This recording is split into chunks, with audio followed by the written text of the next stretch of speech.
Hi, my name is Dyclia Pagan Rivera. I am one of the former Puerto Rican political prisoners.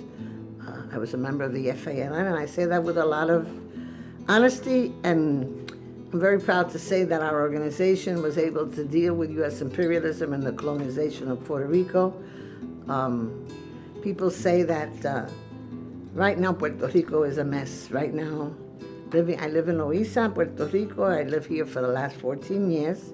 I am overwhelmed. When I came to my home, I have pictures that I'll share with you. This house was devastated.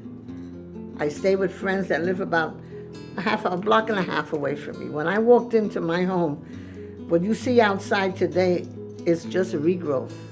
Everything was gone. My fences were down. The entrance to the side of my house was a tree that was there was covered. My son had to come with his friends to take all this wood out.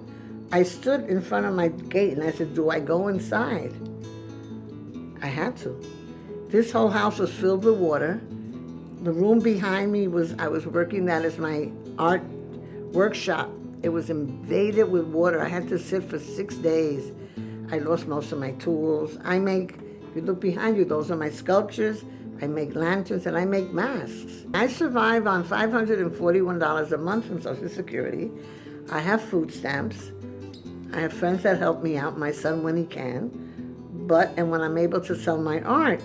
But people have to come to my home. Now I don't have a workshop. That was just totally destroyed. My tools, I work with higueras, they're almost as thick as coconuts.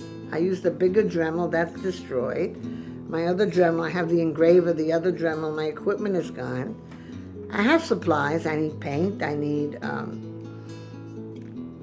I need to fix this place in the back because now I have my generator that we had to screw into the floor so they wouldn't steal it. So that area has to be secured, and it doesn't cost $2. My fences have to be redone because I'm not secure. I went around and found pieces of pipes from all the houses that are around here and put them up with wires, because I didn't want to keep living in someone else's home. This is my home, and I want it to be home. The only way we're going to survive here is with assistance from people from the outside, really, because the government is not going to provide, FEMA is not going to provide the essence of our people here. We have 2,000 families that don't have homes in Loiza. FEMA has not done. We have an office. I went and met with them about my situation. We'll see what happens if they're going to give me money. If not, I still have 2-3 roofs I have to fix. My fences have to be redone.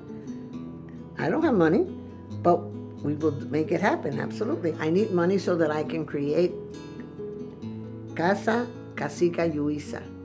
It's going to be the home. This is going to be the center of Puerto Rican culture, emphasis on Taino and Afro-Puerto Rican history and the history of Loiza. Because to know who you are, you have to know the essence of who you are. Loiza is not just bomba y plena. And our African culture, I love our music, but there's a whole history of struggle. And that's what people need to know, the struggle of resistance. And that's what you can come here and learn. We have to reclaim who we are. And in doing so, it's part of reclaiming our spirituality and our history of struggle. And that's what Casa Cacica Loiza is going to give you. So help me create this dream or reality. And it's not a dream, it's a reality. Because I believe in dreams, but we create dreams because reality happens right after that. Viva Puerto Rico libre.